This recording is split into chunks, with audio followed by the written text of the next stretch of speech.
Good afternoon বন্ধুরা, তোমরা সবাই কি করছো? দেখো, আজকে আমি তোমাদের সাথে শেয়ার করছি আমাদের বাড়ি থেকে নিয়ে এসেছে শ্বশুর মশাই। মানে আমার আসল বাড়ি নর্থ বেঙ্গলে, সেখান থেকে নিয়ে এসেছে গাছের আম বড় বড়।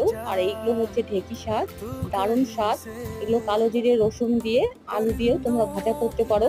আমরা দক্ষিণবঙ্গে এইগুলো পাই না চট করে, এগুলো নর্থ বেঙ্গলেই পাওয়া যায়। ঢেঁকি শাক বলে। দেখো কেমন স্প্রিং স্প্রিং, দারুণ স্বাদ। গরম ভাতের সাথে এক থালা ভাত উঠে যাবে। এটা হচ্ছে খারকোল পাতা, এটা সিদ্ধ করে জল ফেলে দিয়ে রসুন কালো জিরে দিয়ে করতে হয়।